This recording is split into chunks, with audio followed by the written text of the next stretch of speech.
In November and December, there was kind of a lot of conversation going around about bullying because on TikTok, a book reviewer posted a review that a lot of people thought was bullying, bullying adjacent, mean, super negative. Because an influencer wrote a romance novel that had been released as an ARC at the time.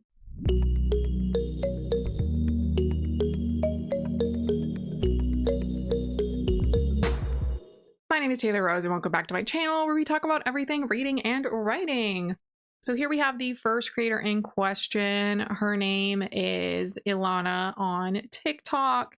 And I will say before we start watching her video, obviously don't go and attack either of these people. She did end up taking this video down and issuing an apology, but I am going to be honest right off the bat, I don't actually think that her video was that mean, that bad, but we're going to watch it together. I was checking my ARC website earlier, and I saw that Haley Pham's new book, Just Friends, is available to download. So I'm going to attempt to read it. Attempt because I'm in a slump. I'll give you my opinion, whether or not it is objectively good, not whether or not I like it, because it is a second chance, and I historically don't like second chance. I'm interested to see what it's like. My prediction before we get into it, the writing will try to be reminiscent of Emily Henry, because I know she really loves Emily Henry and her writing. I know that the romance will be closed door. She does not like open door. Bummer. I think, for no reason other than my assumption, it's going to be a little more showing than telling. Right. So right off the bat, a lot of people didn't like this opening because she said that she doesn't like second chance romance historically. And I feel like, but I actually think it's kind of a good thing that she acknowledged this because, you know, A, people will harp on you for not branching out and trying new things, but also B, it is unfair to poorly judge something because it's not your vibe when there's not actually anything else wrong with it. So at least the fact that she's like trying to acknowledge that, I think is a bonus. That at least she's being like cognizant of her biases. I mean, I might not rate certain books well because I don't really like that genre, but I'm also probably not going under a 3-star because 3 stars still good, and I'll address what I didn't think was good, but what I did think was good. I don't know. Several people also didn't like her bummer closed door comment, which I don't know. I feel like we can't have book talk slavering over smutty books like they're manna from heaven, but then also be mad that people are disappointed. I guess a lot of people also don't like the whole focus on smut that book talk has. Personally, I think there's like a middle ground. There's too far, and then there's I need a little more of a hint. But I don't know. I feel like for some people, if there isn't anything in it and it's a romance, they don't believe it as much and they don't feel as fulfilled. But then a lot of people will use that they want closed door because of like purity culture, Christofascism. So I feel like you can't win. I don't think you can win on the whole smut or no smut conversation. Okay, I'm gonna start it now. I'm still on chapter 1. There have been multiple sentences where you read them and you're like, oh, she definitely consulted a thesaurus. The feeling is personified in my stomach. One of my favorite ones. I force myself to perceive its beauty. I have to yield to a conglomerate of pedestrians. So far, I'm right about one prediction. Wannabe Emily Henry. I'm astonished by her forwardness. Page 2. Cue the traumatic thing that gives the character personality. Okay, I don't want to sound like a cynic, but did she have an editor? Not to fix grammatical mistakes, although there have been a couple, but to fix, like, okay, if you have a specific phrase or sentence style, you're not supposed to repeat it a bunch of times, let alone twice on the same page. It mentions people going onto a boat, right? It was meant to hold 200 people, but became 1,000. Literally 2 paragraphs later, opening a convenience store and expanded to 2 locations, which later became 7. That's the same thing. You can't use that twice in the same page. No. I will say, I mean, I kind of agree to an extent.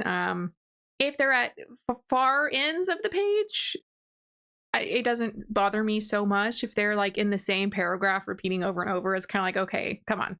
And the vocabulary thing, I didn't really get why she was the astonished by her forwardness. Like, that's a pretty normal sentence, but I could see in the context of the rest of the character's narration it being out of place. The other sentences, yeah. I mean, are they just characterization? Maybe. Am I gonna like the character? A conglomerate of pedestrians, no. Am I gonna like a character who misuses words like that? Probably not. My hope would be that since it's an arc, maybe some of those would be changed. So far, you know, she said several things that I agree with, but then kind of had like a much stronger opinion about it than I think probably it warrants. But I've established I don't like the writing, and I don't think that the writing flows naturally. It feels very... Let me consult a thesaurus, why don't I? Stilted. The writing is very stilted.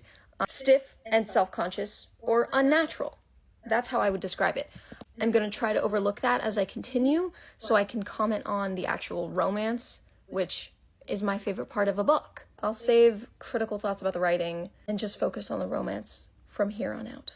I definitely got that she was kind of joking at this point, which isn't her apology, and we'll get to that. Lied, and back to talk about the writing. I should have known that the overuse of big vocab words was going to be here. Prevalent. Emphasize how dire the situation was. Effervescent smile. It's a lot, and it feels unnatural. I should have known, because months ago, I saw a video of hers back when she was still talking about books, but it was when she was transitioning into the pretentious phase of talking about books, where she said, oh, I just read this sentence in a book, and I learned a new word. I love when that happens. Then I have to look up the word to know what it means. The word was banal, which I think is not a fancy word. It's just banal. She went through the three words that she had found in the book. When she got to banal, she said, and this one, banal. So lacking in originality as to be obvious and boring. So, like, obviously she was joking around. I mean, did I think banal was a very common low-level word? Yeah, I actually looked it up because of this video, and I was shocked that it was like upper college level, because I feel like I see it all the time in books. And I like distinctly remember it had to have been a movie or a TV show where a character was like, how banal. So it's like, that's what I hear every time I see the word. So like, I do think that it's a little mean-spirited to be mad at how people pronounce things. Do I think I've ever heard anyone say banal in real life except for me? No. So, you know, there are a lot of words that I mispronounce because I've only read them and nobody around me uses them. I mean, I feel like that's a little mean-spirited, and that most people who read a lot recognize that's a common phenomenon. So, you know, yeah, I think that was kind of mean. But is it the worst thing I've heard someone say in a video? No. Like, overall, so far, pretty tame. And I definitely think that, like, a lot of her perception is, like, is the character in the book. Because there are plenty of books where this kind of language would make sense. It wouldn't stand out or feel unnatural because it's part of the character. And I think that might be her big issue, is that if I remember correctly, the stories about this girl in her young 20s who is not like an academic, she's just like a normal person. So yeah, in that case, it might feel weird to have her say things like this because that's not the type of person she is. But I wasn't approved for this arc. My sister wanted me to get it, so I cannot tell you for sure. We have the second traumatic thing for our male main character that's going to give him personality, because they will inevitably be very two-dimensional. Yay. Remember what I said earlier about wanting to be like Emily Henry and showing instead of telling, but how she's going to do the opposite and tell us instead of show us? Yeah, it's happening. We're in a flashback. And why do you, two-time state champion quarterback, have a fake football? Good to know. He is the 2-time state champion quarterback. Wouldn't have known any other way. I mean, I personally have this issue a lot with books too. There will be scenes where it's like you can tell they thought they were trying to show something, but they're just like info dropping, telling you.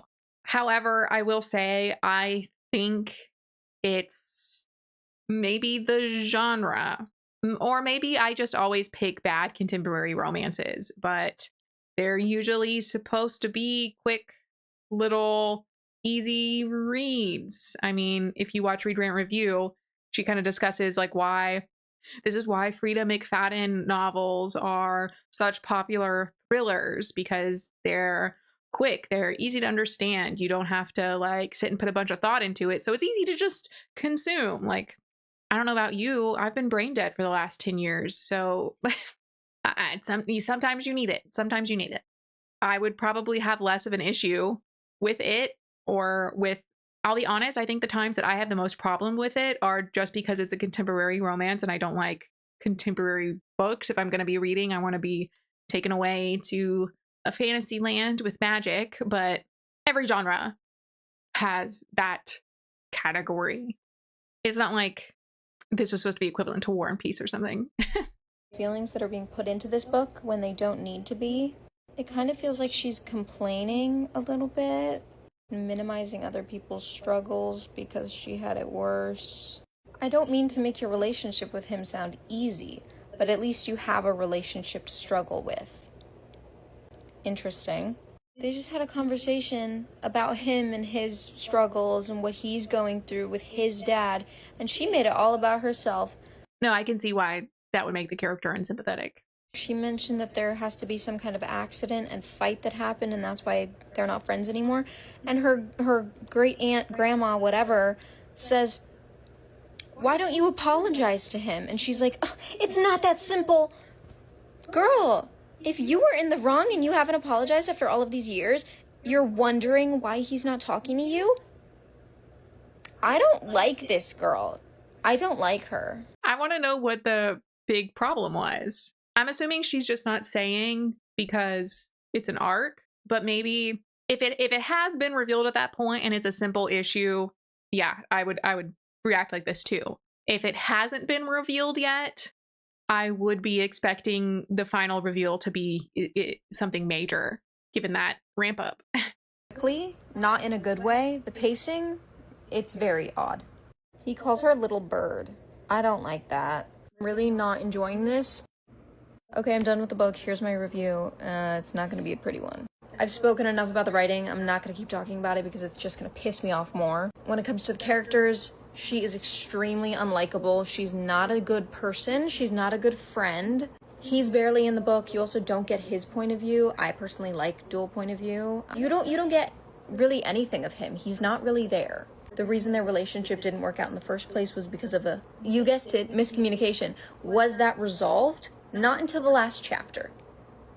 So this whole second chance relationship that they're rebuilding and getting to know each other again, and didn't really happen that much. There was barely any build-up. They're just, oh yay, we're together. Oh, and look, here's proof that we could have stayed together before. Oh no, we wasted all these years. Maybe you shouldn't have stayed together. There's also a big thing with grief in the book. I feel like that really overtook the plot. It's supposed to be a romance book. There was little to no romance. There was little to no communication. There was little to no resolution. I would be inclined to agree if it really was all resolved in the last chapter like that. I don't know. I kind of want to see them in a relationship for part of the book while they're solving an external problem. But I know some romance critics are very much like the whole book needs to be the romance. Like there's not supposed to be outside stuff happening, which I don't think that's necessarily true, but it was just a lot about her grieving and being selfish and blaming it on the grief. Oh, I'm a bad person because I'm mourning. Oh, I was mean to you and I never apologized to you for this thing that happened. But it's your fault. It's your fault because right now I'm grieving. There was no chemistry. Was she grieving the whole time? Or just recent grief? Good question. None. Sorry. No chemistry between these characters. She was insufferable. I can see the vision I can see what she wanted to do, she tried to do. Sorry, let me use bigger words. What she tried to execute. It was very poorly done. This did not read well. I would not call this a romance book. It had middle grade writing, very little plot, and the romance was bad. Sorry. Am I being harsh? Yes. There are so many authors who write fantastic books and spend a long time on them and get the right editors to make it good, and then have to work to get an agent and a publishing deal. And this just fell in her lap because people like her videos on the internet. Where was her team? Why did nobody tell her that the writing wasn't good? I think she has a point. A lot of things get handed to people because it's easy versus because they actually, quote unquote, worked for it. I mean, whether or not the story's actually that bad is obviously kind of up to the reader, but I will say at least she was able to finish it versus another book that blew up and nobody was able to really read it. Why would the team need to say anything if they know they're going to make money anyways? I guess is kind of the final conclusion on that. I'm being very harsh. I understand that. I apologize for how rude this is coming across. If you get the opportunity because of this thing and you take it, sure, 100% go for it. At least give a good product at the end. That's all I ask for. I'm also aware that I'm not an author. I never claimed to be an author. I can't write. I suck at writing, but I'm a reader. So I can tell you my opinion from reading it. I know that my opinion doesn't matter in the grand scheme of things, but if someone were to ask me, I would not recommend this book. Sorry. So after that review, she made this TikTok responding to a comment about being a straight up bully. And if I'm being honest, I don't think she was being a bully really in that initial post. She didn't tag the author. She wasn't directing it at the author. She was asking questions as a reader. Was the end a little pointed? Yeah, the end wasn't nice, but I've seen much meaner negative reviews that actually insult the author. So like up until this point, like I felt like it was just kind of a run of the mill negative review for what we see online nowadays. Just using this comment as an example, don't be mean to this person. I don't know her, but there's been multiple people that are saying that I'm being a bully because I posted a negative review about a book written by a popular YouTuber, a book that I did not enjoy reading, and a book that objectively was not well written. I said in the video that it was a very harsh review, and I apologized if anything came across as rude, which clearly it did for some people. But saying that I'm a bully for not liking the book and for saying that it was poorly written, I don't know about that. Bullying is when somebody who's in a position of power, there's a power imbalance there, uses repeated, intentional, harmful words or actions. I will say I don't think there needs to be a power imbalance really in terms of reviews. It's really more about, is this a direct attack? Obviously, a direct attack. Like, is this purposefully directed mean content at someone for someone to listen to see, right? So if she had tagged the author, if she addressed this to the author, like, yeah, that would be considered bullying in my book. Does bullying in other contexts usually have a power imbalance? Yes, 100%. Cause harm to the other person. This definition says the use of force, coercion, hurtful, teasing comments, or threats in order to abuse, aggressively dominate, or intimidate one or more others, often repeated and habitual. When people repeatedly and intentionally use words or actions against someone or a group of people to cause distress and risk to their well-being. These actions are usually done by people who have more power, influence, or power over someone else, or who want to make someone else feel less powerful or helpless. There's no power imbalance here, especially not on my side. If anything, it would be if she were to say something mean about me. I didn't even say anything mean about her. I don't know her. There's also no intentional harm being caused. Could I have been a little bit nicer? Yeah, 100%. And I said that in the video. But it's a review. I'm not saying that she's a sucky person. I don't know her. I'm allowed to have my own opinion about a book that I read. If you want to read the book and form your own opinion, by all means, go right ahead. I didn't say that nobody should ever read this book. I said that if I was specifically asked, I would not recommend it. So I understand people being upset with how harsh it was, but I don't think calling me a bully, I don't know if that's the right word to use. I don't really have any notes for that part. if she had made repeated videos, tagged the person, started commenting on the person's stuff, yeah, definitely that would unequivocally fall under bullying. But her posting kind of a snarky review, I don't think that falls under bullying. She did end up deleting that first video, leaving up the second one, and then she posted this third video. My name is Elana. I made this video. That one review of Haley Pham's book, that was me. I've had 3 different people send me 3 different YouTube videos made by 3 different people, all talking about either the book or my specific review of the book. I watched them. Here's what I have to say. First, I think accountability is a very important thing. Here I am taking accountability. Like I said in the video, it was a very harsh review. What I didn't expect was for what I said to be taken in a different way than intended. I think a big thing with this is intent versus impact. Clearly, the impact is very different than the intent behind it. This is not me defending myself, just me giving what I meant while apologizing for the way that it came across. I have a list of things. First, at the beginning of the video, I said it was going to be objective. It was not objective. That was fully a subjective review. I went into it wanting it to be objective. No, I mean, she has a point. It definitely was very subjective. At least she's admitting it. I famously don't like second chance, so I'm just going to talk about the objective side of things. And it became not objective, and I didn't say that in the video. Maybe I should have. In one of the videos that I watched, she said, we're on page 2, and she's pretty much written off the writing of the book in its entirety. I can see how, while watching the video, you would assume that I'm still on page 2, because right before that I said, I'm on page 2. I had read more of the book. I just didn't clarify that. Again, maybe I should have done that. For a big part of the thing, when I talk about how she was using big words and consulting a thesaurus, I meant the consulting a thesaurus as a joke. I think some people took it that way, and some people took it as me making fun of her for not already knowing the big words. Also, the big words were not necessarily big words. Don't think they're words that a lot of people use in their everyday vocabulary, but I'm sure a ton of people also do use those words every day. Prevalent, effervescent, dire, those are not big ticket words. What I meant was words felt out of place. They felt big compared to the rest of the sentences in the book. It was a lot of, I walked to the coffee shop. Was I going to see this guy there? I don't know, but hopefully I had to yield to a conglomerate of pedestrians. I ordered my coffee and drank it while reading a book. They're not big words, but they're big in comparison. I think the context is very important for what I was saying. All right, and this is kind of like what I thought listening to her first review. It's about the context, the characterization, etc.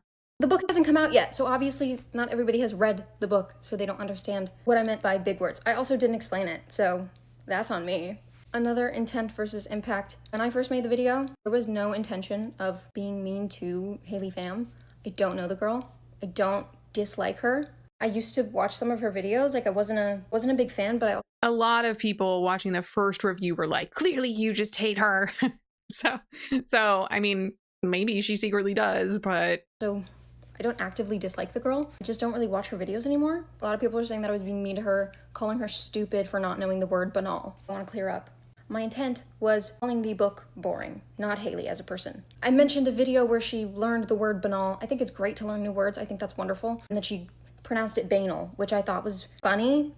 My intention was not to call her stupid for not knowing the word banal or how to pronounce the word banal. And then when I joked about the definition of the word banal, that was me calling the book boring, not calling her boring. Again, I don't know her, but I read the book, and to me, the book was boring. My intention was not to make fun of her for not knowing how to pronounce banal. I was just confused as to why she wouldn't double check the pronunciation before posting video to millions of people. Good question. And I mean, usually when I look up a word, I also look at the pronunciation now that I've embarrassed myself multiple times throughout my life. But I will say that was definitely like the meanest part of her video.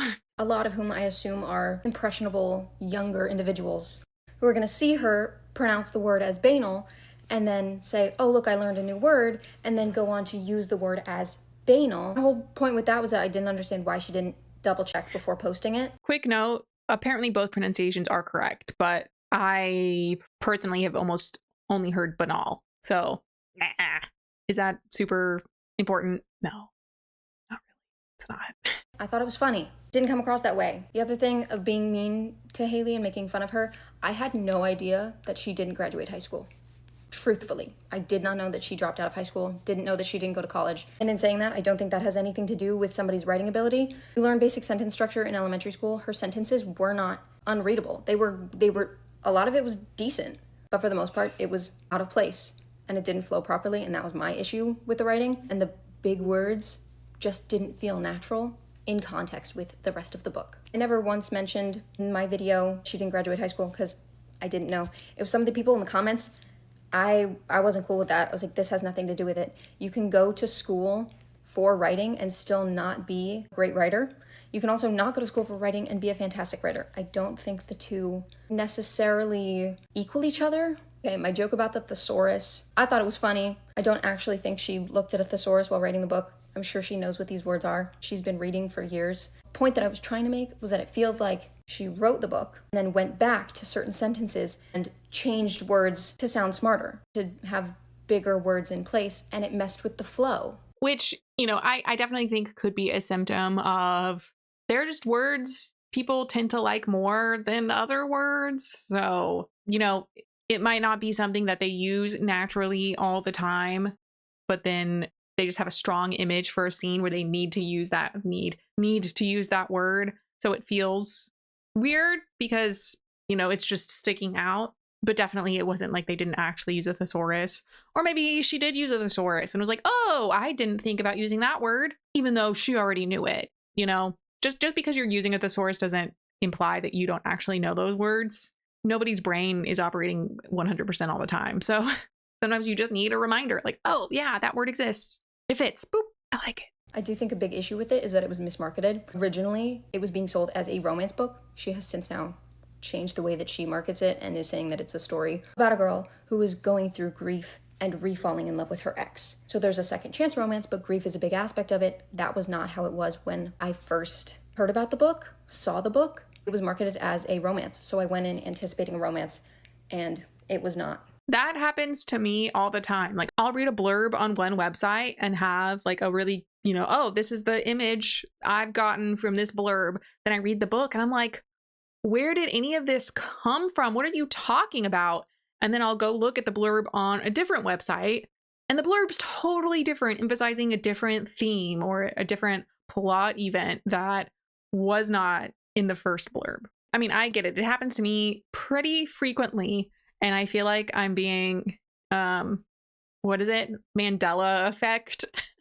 I get it.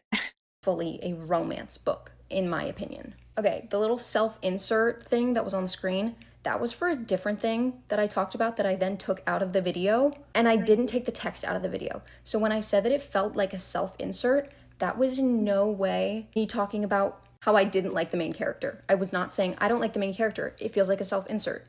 Ergo, I don't like Haley Pham. That was not the intention. I just forgot to take that text out of the video. Again, my bad. That is on me. The videos that I watched, people were saying that it's clear that I don't like Haley Pham, that I dislike her as a person. I don't know her. I don't dislike her. I don't really have an opinion on her, to be completely honest. I did go into the book knowing that I wouldn't particularly enjoy it because it's a second chance. For no other reason. I also assumed that the writing wasn't going to be great because of how quick the turnaround was on the book. I said, I'm gonna write a book. Look, I have a book deal. And then the arc was up on the website in a matter of months. That's why I thought the writing wouldn't be good. Nothing about Haley as a person. In one of the videos, she mentions how reviews are for the readers, not for the authors. And in the same sense, criticism on the reviews should be for the other people in the comments, not for the person who made the review. I agree to a certain extent, but then she goes on to say that the people who are watching the review are paying you indirectly because of TikTok and how it all works. I had like 700 followers when I made that video. I made it for a couple of my friends because I told them that I was going to read the book. I haven't made any money off of that video. At the end of that particular video, she says that there's mean girl energy and brutal honesty. Yeah, I can 100% see how that came across. Again, that was not my intention. That video was meant for a couple of people, not 1.6 million. The intent behind the video was to talk about things that I did or didn't like about the book. Whether or not I personally thought that it was good, ended up not being objective and being incredibly negative. After seeing those videos, I can 100% see how it came across that I was being mean to Haley as a person. That was not my intention. My jokes didn't land. I didn't explain myself properly. That's on me. Like I said at the beginning of this, I don't just want to defend myself. I just wanted to give the reasoning behind what I said, the intention behind what I said, while also acknowledging the way that it came across. That's completely my fault. I didn't expect people to watch the video. I didn't go back and change what I said about things. I didn't really edit it much. It was just kind of flow from my mouth. I have since learned. No, I mean, and good point here. It seems like a lot of the miscommunication issues, assuming she's being honest, which I'm inclined to think she is, are mainly editing issues, cutting clips in places that make her sound worse than she actually was. I'm really sorry for how it came across. I stand by the things that I said about the book not being great, but the little comments that I made about the author that I thought were just silly little jokes clearly were not taken that way. Again, that's on me. I'm really sorry. In the future, I'm not going to shy away from speaking negatively about a book if I don't enjoy it, but I will make sure that I don't say anything about the author because, like I said, I don't know these people. Should have kept my lips shut. Probably that apology video was funnier than her original. I mean, I applaud her for apologizing and realizing that people took what she said to be an insult against poor Haley fam. Taking shots left and right. That being said, I don't actually think her first video was that bad. I see worse reviews daily from people whose reviews are widely celebrated. I think probably she only faced so much backlash because Haley fam is a big influencer. That's just my opinion though. But while everyone was talking about Elana and her review and then her subsequent apology, there was another incident happening over on Threads Instagram that I don't think I've seen anybody else talk about. And I was so shocked because this is what I would consider actual bullying. So these were posted to the story of she doesn't seem to be like a bookstagrammer per se, but she has posted some book reviews. So we have this post here from An Anxious Adventurer who tagged Madame Mandeville, who had at the time removed tags to her profile, where she said Madame Mandeville won't just let anyone tag her, but she's cool tagging authors in negative reviews. You can see from this screenshot that author Adeline Grace reposted this story posted by Madame Mandeville that had Adeline Grace tagged. And Adeline said, sharing this here because some people deserve to be shamed for what they tag authors in. What you have is called an opinion, not a fact. What doesn't work for you works for many other readers. Take your opinions to Goodreads, not to me in an incredibly immature 3-part story of you being nasty for no reason. Which I feel like this is an understatement. Just me. Right. And so Madame Mandeville posted this screenshot later to her story where I'm assuming a friend responded, gonna need an update if the author responds, LOL. And she said, I hope she does. I can go in depth on why she should publish picture books instead. Which, you're allowed to do whatever you want with your friends and shit talk other people. Like, that's cool. But then to publicly post it, I don't know. At least she didn't dox her friend, I guess. Booked with Halls responded to the Threads post saying, it's actually just decent human etiquette to not go up on random people and say how much you hate their work. Yeah, that's what I don't get about people who want to tag authors. Cozy Sabi said, this is so unhinged. What even? It's horrible. And Shariva Wright said, exactly. The level of attention she wants is wild. And the arrogance. Like, what? Is she still in high school? Disgusting behavior. And everyone else, similar thoughts. AJ Vrana addresses Madame Mandeville's response to the initial backlash. Turn off your tags is a truly idiotic brainwormed response to backlash after tagging an author in a mean-spirited video. You tagged them because you wanted them to be on the receiving end of your cruelty. To then turn around and say, turn off your tags if you don't like it, is like doxing someone, then saying, don't want to get doxed, don't have an address. Damn. People shouldn't have to exist in isolation so that you can be a piece of shit. Yes. Thank you. And then she went on and shared the original. Okay, so here is the first of her videos.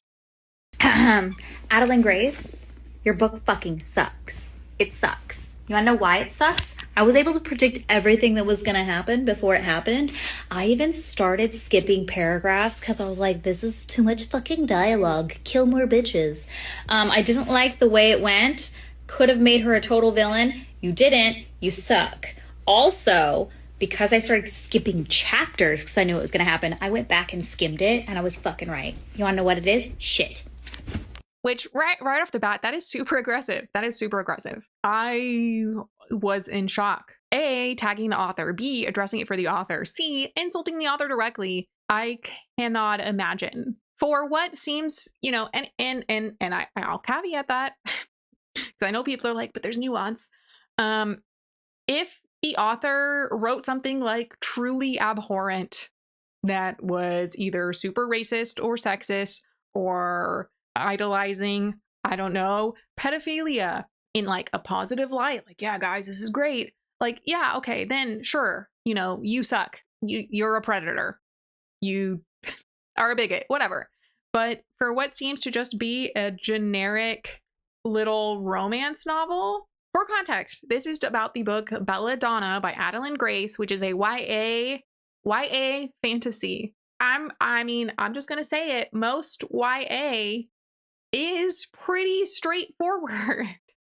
It is written for young teenagers. What? Shocking. And the synopsis of the book is as follows. Orphaned as a baby, 19-year-old Signa has been raised by a string of guardians, each one more interested in her wealth than her well-being, and each one has met an untimely end. Her remaining relatives are the elusive Hawthorns, an eccentric family living at Thorn Grove, an estate both glittering and gloomy. Its patriarch mourns his late wife through wild parties, while his son grapples for control of the family's waning reputation, and his daughter suffers from a mysterious illness. But when their mother's restless spirit appears claiming she was poisoned, Signa realizes that the family she depends on could be in grave danger and enlists the help of a surly stable boy to hunt down the killer. However, Signa's best chance of uncovering the murderer is an alliance with Death himself, a fascinating, dangerous shadow who has never been far from her side. Though he's made her life a living hell, Death shows Signa that their growing connection may be more powerful and more irresistible than she ever dared imagine. Like, yeah, does that sound particularly inventive? No. Does it sound like it could be a fun ride? Yes. It has a 3.94 rating, which, again, do ratings actually mean much? No, there are a lot of very high 4 point whatever star books that I did not like at all. But at least from that rating, we can tell it's not absolute trash, unedited, badly written, whatever, because usually those books do end up in the 1-2 star range. I'm about to ruin this book for you, okay? So skip away if you're about to read Belladonna, if you're in the middle of it or you're thinking about reading it, just don't, okay? Just skip it. So it says it's like a deadly delicious and it's a gothic-infused masterpiece. Just because you have death in your book does not make it a gothic masterpiece. Actually, it doesn't even make it gothic-esque. Right. You made this badass character who can literally kill people by touching them, but then she's all like, oh no, like, hurting people hurts my feelings, it hurts my heart. Excuse me, what? I will say that's pretty common in YA. Like, even the internet's most beloved Hunger Games, Katniss trying to pretend like she never killed anybody when she was directly responsible for instigating the death of multiple people. That's just, I think it's a feature of YA. Nobody wants to root for especially female heroine, especially in a female main character who is also like, murder's great. Like, nobody wants to do that. It's specifically in YA. So, like, is that a surprise? No. And then, this whole book is literally, to sum it up, the dialogue sucked. You spent way too much time explaining what the background looked like and what characters look like. The dialogue doesn't match the time period. So from this point, this little section I didn't actually have a problem with. It's pretty on par for negative reviews, and these are a lot of issues that people generally do not like. A lot of people have strong opinions about verbal anachronisms. A lot of people do find fault with books that only describe the characters really, really well and then don't describe any of the setting. Like, yeah, those are, I also have issues with those things frequently. So, like, this section actually wasn't pretty terrible. But then we get this part. And on top of that, it's like Chewbacca went deep into the woods, took a hot shit, and called it Bridgerton. That's what this book is. It's trash. It's not even good trash. It's not even smutty trash. It's just fucking rubbish. I don't know. Throw the book away. Okay, so I'm only going to give you one credit. Ready? You made Death able to go across different planes of existence and also take human form. I loved that. The only problem with that is that you made him invisible. So why was he taking human form only for the main character? I feel like you could have really played into that. Also, I feel like if you made the main character a total badass going around killing bitches and like taking over what Death is supposed to be doing and like have them go on an all-out war, like that would have been so much better. But that just doesn't seem to match with the synopsis at all. So I don't know. Like, does that sound like a great idea? Yeah, that sounds like a cool, fun idea. But does it actually match the genre of this book? No, I don't think so in particular. Instead, you do this stupid plot line of literally enemies for the first 3 chapters to lovers for the rest of the book. And it's not even good. There's no smut. It's not a gothic masterpiece. It's just shit. You had opportunity to make the best friend or the father total maniacs, but you didn't. You fucking suck. And so then this final message was left by the author Adeline Grace after she finished reposting all of those videos she was tagged in. And, you know, ultimately, were the thoughts that Madame Mandeville expressed actually that bad? No. You could cut out bits of that review that are on par with pretty much every other negative review online.